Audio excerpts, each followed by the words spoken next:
Il était à peine entré. Il n'avait encore rien dit. Il n'avait même pas commandé. Mais elle l'avait déjà jugé. Sylvie n'avait pas besoin d'entendre un mot pour classer un client. Son regard allait d'abord aux chaussures, puis à la coupe de cheveux, puis à la posture. Et en 3 secondes, elle savait si c'était un client à respecter ou à tolérer. Elle travaillait dans ce restaurant depuis à peine 3 semaines. Encore nouvelle, mais déjà convaincue d'avoir sa place. Elle n'avait pas encore rencontré le propriétaire, un certain monsieur Dongmo dont on parlait peu. Ce jeudi-là, elle portait fièrement son badge de serveuse principale du jour. Pas un titre officiel, mais une façon pour la gérante de déléguer un peu d'autorité. Et pour Sylvie, c'était le signal qu'elle était enfin reconnue. Alors, elle s'appliquait. Trop même. Tout dans sa démarche criait « Je suis la meilleure ici ». Elle se déplaçait comme sur un podium, jetant des coups d'œil rapides aux autres serveurs, corrigeant un geste ici, un mot là. Elle souriait largement aux clients bien habillés, lançait même parfois une petite blague aux hommes en costume. Mais que quelqu'un entre avec une chemise froissée, un pantalon poussiéreux ou une démarche hésitante, et elle fronçait déjà les sourcils intérieurement. Elle savait rester polie, toujours le bon mot, la bonne intonation. Mais son regard disait ce que sa bouche ne disait pas. Et dans ses pensées, ce genre de client n'avait rien à faire là. Ce jour-là, la salle était presque pleine. Le climatiseur fonctionnait à fond, les serveurs allaient et venaient, le service tournait rond. Sylvie gérait comme si c'était son propre restaurant. Et puis, un silence brutal s'abattit sur la salle. C'est alors qu'un homme âgé entra discrètement par la porte principale. Il devait avoir au moins 70 ans. Peau foncée, visage ridé mais digne, il portait une chemise marron simple, un pantalon un peu froissé, et surtout, il avançait lentement en fauteuil roulant manuel, qu'il poussait seul, avec une lenteur paisible. Il observe les lieux calmement, comme s'il les connaissait. Peut-être même mieux que quiconque. Il s'approche d'une table libre dans un coin, sans faire de bruit. Certains clients le regardèrent. 1 ou 2 détournèrent les yeux. D'autres ne firent pas attention. Mais Sylvie, elle, l'avait vu. Et elle s'arrêta net, son plateau encore en main. Elle s'avança vers lui d'un pas sec. Et sans même le saluer, « Excusez-moi, monsieur, cette table est réservée. » L'homme leva les yeux vers elle. Il avait un regard doux, un peu fatigué, mais tranquille. « Ah bon ? Elle n'a pourtant pas de pancarte, » répondit-il calmement. Sylvie haussa les épaules. « Ce n'est pas une table pour... Enfin, pour des personnes à mobilité réduite. Vous comprenez ? C'est un endroit chic ici. Il y a des normes. » Elle avait prononcé ces mots à voix basse, mais avec assez de mépris que les clients proches ont compris. Un silence un peu gêné s'installa. Le vieil homme regarda autour de lui, puis baissa simplement les yeux. « Je comprends, » dit-il. Et doucement, il tourna son fauteuil pour quitter la table. Mais au même moment, un des clients, à 2 tables de là, se leva. Un jeune homme, veste claire, l'air choqué. « Non mais c'est quoi ça, mademoiselle ? Vous vous entendez parler ?» Sylvie fit semblant de ne pas comprendre. « C'est notre politique interne. Il n'y a rien de méchant. » Le vieux monsieur leva la main, apaisant. « Ce n'est pas grave, jeune homme.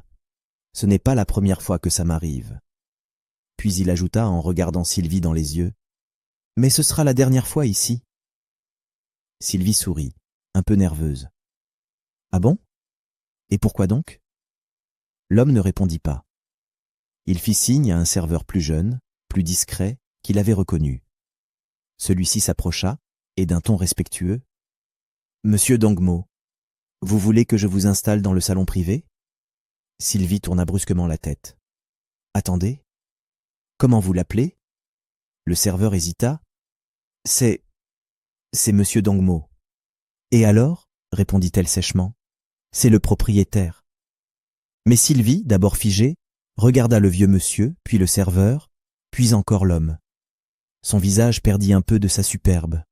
Les clients, eux, s'étaient arrêtés de manger. Certains chuchotaient, d'autres observaient la scène avec malaise. Le propriétaire? Ce monsieur? Souffla-t-elle, mi-surprise, mi-dubitative. Le jeune serveur hocha lentement la tête, visiblement mal à l'aise. Oui, c'est lui, monsieur Bernard Dongmo, le fondateur du restaurant. Le vieil homme, toujours aussi calme, avait commencé à tourner son fauteuil pour quitter les lieux. Pas un mot plus haut que l'autre, pas de cri, pas de colère, juste une dignité silencieuse. Sylvie resta figée. Son visage perdit toute couleur. Une sueur froide glissa le long de son dos. Elle venait de comprendre l'ampleur de son erreur.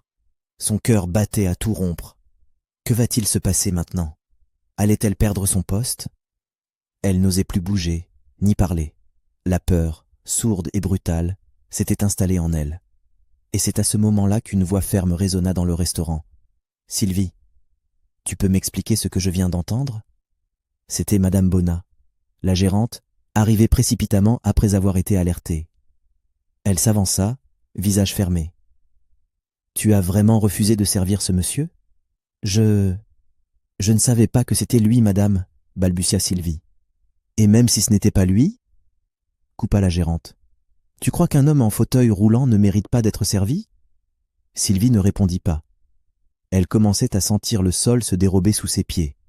Madame Bona enchaîna, plus grave, plus lente. « Tu crois qu'un handicapé ne peut pas venir manger dans un restaurant comme celui-ci? Tu crois qu'ils doivent rester dehors ou chez eux ?» Elle s'avança, les yeux plantés dans ceux de Sylvie. Ce sont des personnes entières, des hommes et des femmes avec une dignité, avec une vie, avec des droits. Ce n'est pas parce qu'un corps est affaibli que la personne l'est. Tu comprends ça? Sylvie baissa la tête. Les clients écoutaient en silence. Une femme au fond hochait doucement la tête, émue. Et là, Madame Bona ajouta d'une voix posée, mais tranchante. « Et ce monsieur, celui que tu viens d'humilier, ce n'est pas un client comme les autres. C'est le propriétaire de ce restaurant, monsieur Bernard Dongmo. Sans lui, rien de tout ça n'existerait, ni ce lieu, ni cette équipe. » Les mots tombèrent comme un coup de tonnerre. Sylvie recula légèrement, les jambes tremblantes. « Le propriétaire ?»« Oui, » répéta la gérante. « Et tu travailles ici grâce à lui. » Quelques instants plus tard, dans un petit salon privé à l'arrière du restaurant, Sylvie se tenait debout, dos droit, mains croisées nerveusement devant elle. Face à elle, monsieur Bernard Dongmo, toujours assis dans son fauteuil roulant, la fixait sans parler. Ses yeux sombres semblaient sonder bien au-delà de son visage. Un silence lourd, chargé. Pas de bruit, pas de mouvement. Juste une tension silencieuse, celle des vérités qui vont tomber. Il finit par briser le silence. « Ce que tu as fait tout à l'heure, c'est grave. » Sa voix était ferme, pas brutale, mais sans détour. Devant une salle pleine, tu as humilié un homme qui ne t'avait rien demandé. Un homme venu manger, simplement, comme n'importe qui. Il marqua une pause. Tu ne savais pas qui j'étais, je l'ai bien compris. Mais c'est justement ça, Sylvie. Tu ne devrais pas avoir besoin de savoir qui est quelqu'un pour le traiter avec respect. Sylvie baissa les yeux. Elle ouvrit la bouche, peut-être pour s'excuser, mais aucun mot ne sortit. Monsieur Dongmo inspira lentement, son regard toujours fixé sur elle. « Tu crois que c'était quoi ton rôle ici? Porter des assiettes? Répéter un menu par cœur? Prendre des pourboires ?» Il secoua doucement la tête. « Non, ton rôle, c'était d'accueillir les gens, de faire en sorte qu'ils se sentent bien, de leur rappeler, le temps d'un repas, qu'ils comptent. Tous, peu importe leur apparence, leur démarche, leur âge, leur fauteuil. » Sylvie resta figée, déglutissant péniblement. « Je ne suis pas fâché, Sylvie, mais je suis profondément déçu. » Il avait dit ça sans crier, sans hausser le ton, mais chaque mot résonnait comme un coup dans l'âme de la jeune femme. « Tu sais pourquoi je t'ai appelé ici, en privé ?» Elle leva les yeux, doucement, pleine de crainte. « Parce que je crois que tu peux encore comprendre, et parce que je me refuse à te ridiculiser devant les autres. Tu m'as humilié en public, mais moi je choisis de te parler en privé, parce que c'est ça, la vraie grandeur. » Un long silence. Puis il ajouta plus calmement. Moi aussi, j'ai fait des erreurs. Quand j'étais jeune, j'étais amer. J'en voulais à la vie de m'avoir cloué dans ce fauteuil. Et un jour, un vieux monsieur, lui aussi, m'a dit une chose simple, que je n'ai jamais oubliée. Ce n'est pas ton corps qui définit qui tu es, c'est ce que tu fais avec ton cœur. Il marqua une pause, les yeux perdus un instant dans le vide, puis revint vers elle. C'est pour ça que j'ai bâti ce restaurant. Pas pour servir les riches, pas pour faire joli, mais pour créer un lieu où chacun, peu importe son chemin, peut s'asseoir à une table et être regardé comme un être humain. Il soupira. Ce que tu as fait, je ne peux pas l'excuser, mais je peux t'aider à changer. Sylvie leva lentement les yeux. Elle tremblait un peu. Une larme silencieuse coula sur sa joue. Monsieur Dongmo adoucit sa voix. Tu es intelligente, tu es capable. Mais le respect, l'humanité, la dignité, ça ne s'apprend pas dans les manuels. Ça s'apprend en regardant l'autre, vraiment. Pas comme un obstacle, pas comme un moins, mais comme un reflet de soi-même.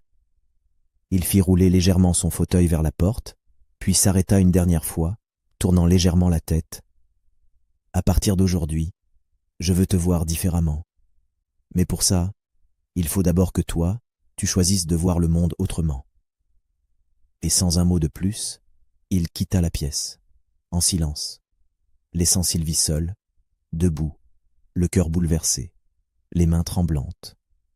Mais cette fois, ce n'était plus la peur, c'était une faille, une vraie faille, par où la lumière pouvait enfin entrer.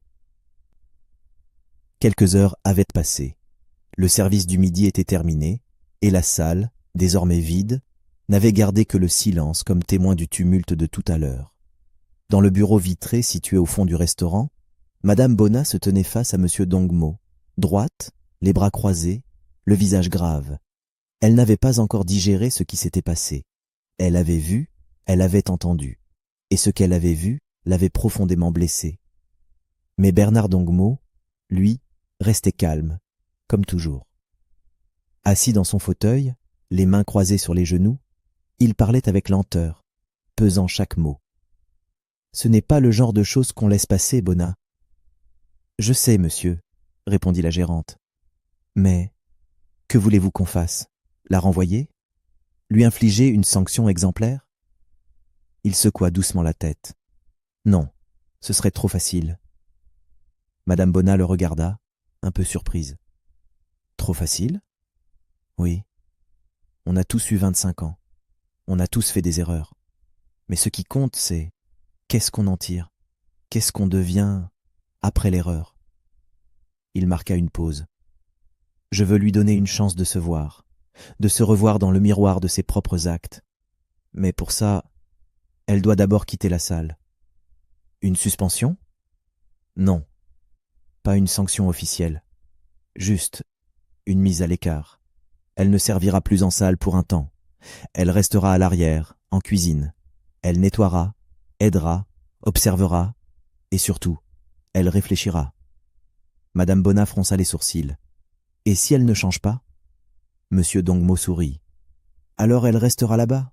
Mais si elle change, si elle comprend, alors elle reviendra en salle, et plus forte qu'avant. La gérante hocha lentement la tête. Elle comprenait. C'était juste.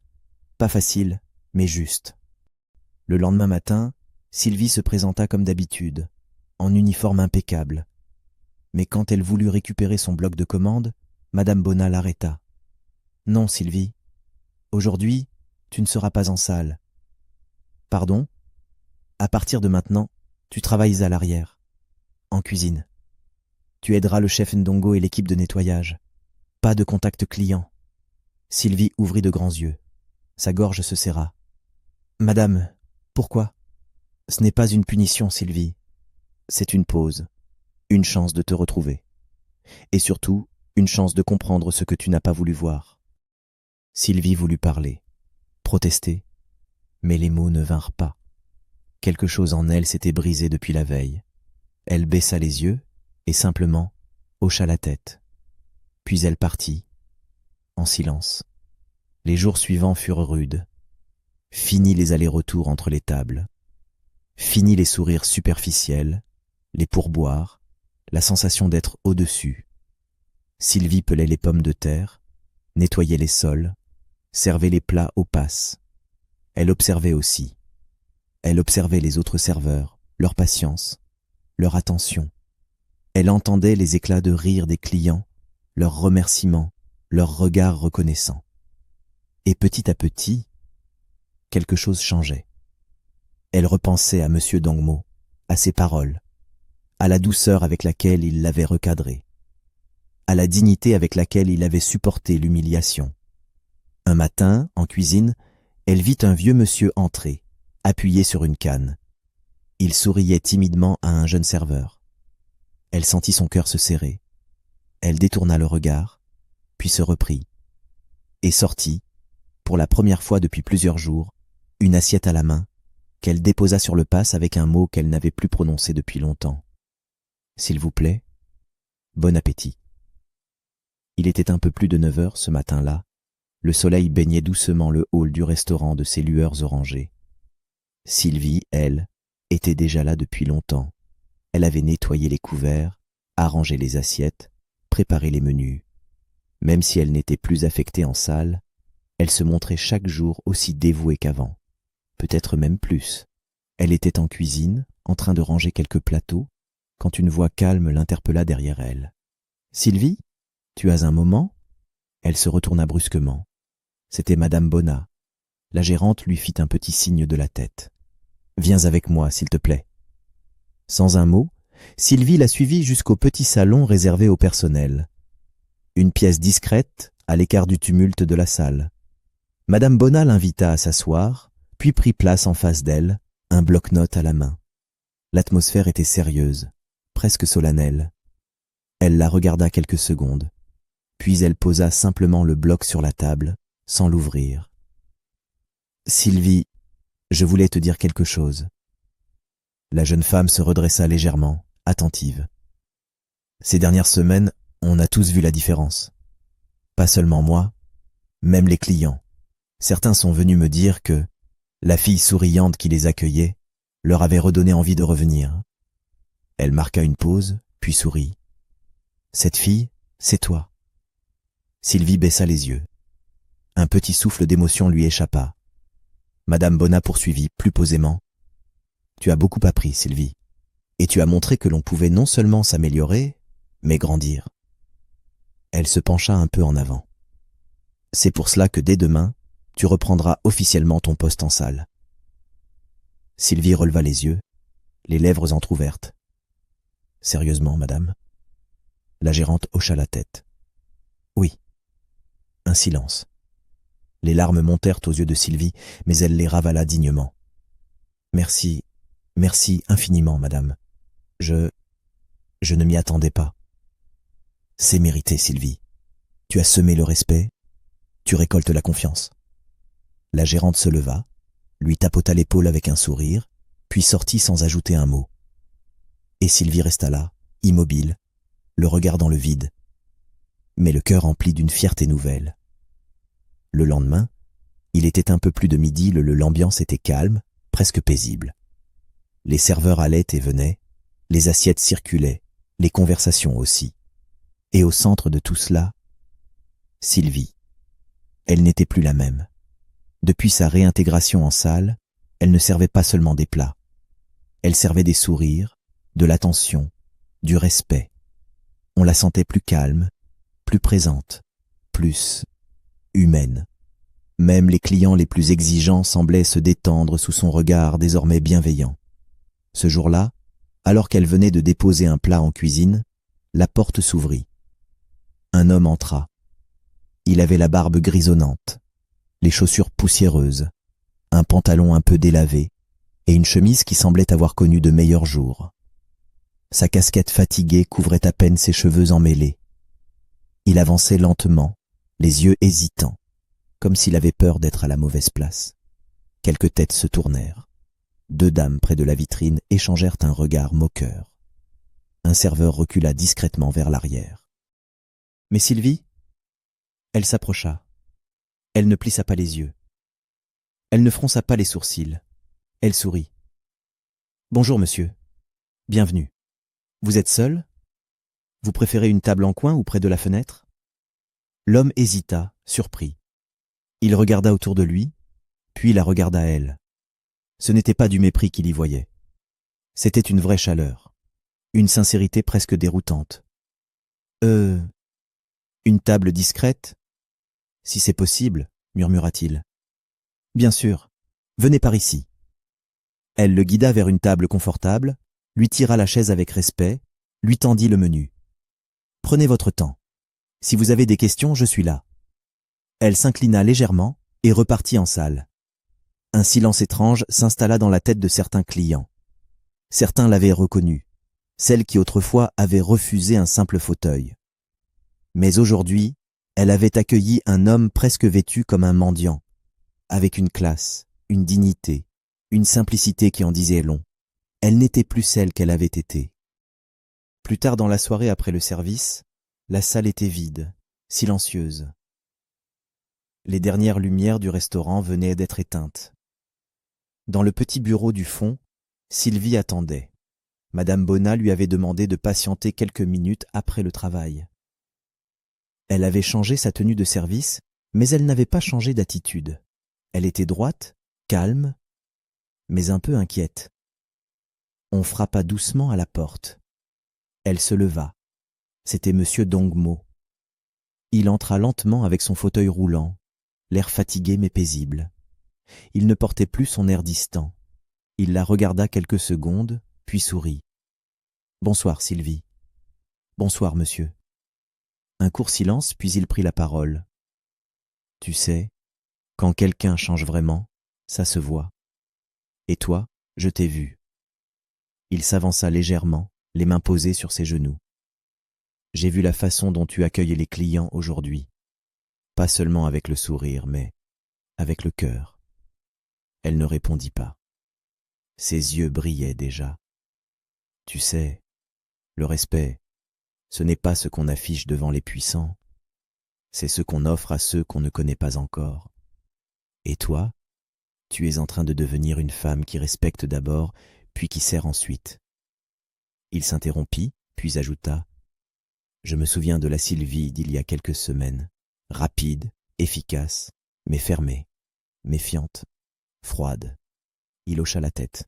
« Aujourd'hui, je vois une autre personne, une femme capable de regarder au-delà des apparences, une femme que j'aurais aimé avoir dans mon équipe depuis longtemps. » Sylvie murmura, la voix tremblante. « Merci, monsieur. » Il sourit à nouveau, puis ajouta doucement. « Ce que tu es aujourd'hui, Sylvie, c'est ce que ce lieu avait besoin que tu sois. Continue comme ça. » Il tourna son fauteuil vers la porte. Mais avant de sortir, il se retourna une dernière fois. La plus belle des évolutions, c'est celle qu'on choisit soi-même. Puis il sortit, laissant derrière lui un bureau silencieux et une Sylvie transformée. Ce vendredi-là, peu après le service de midi, la voix de Madame Bona résonna dans les couloirs du restaurant. « Fin de service. Tous en salle, s'il vous plaît. Monsieur Dongmo souhaite dire un mot. » Les employés se regardèrent, un peu surpris. Il n'était pas rare que le fondateur passe en fin de mois, mais rarement pour s'adresser à tout le monde. Ils se rassemblèrent dans la grande salle, encore imprégnée des odeurs de poissons braisés, de plantains et d'épices douces. Certains enlevaient leur tablier. D'autres restaient debout, les bras croisés, curieux. Monsieur Dongmo était déjà là, assis dans son fauteuil, près du grand tableau mural. Il les observa un moment en silence. Puis il prit la parole. Sa voix était douce, mais portait dans toute la pièce. « Bonjour, mes enfants. » Quelques sourires.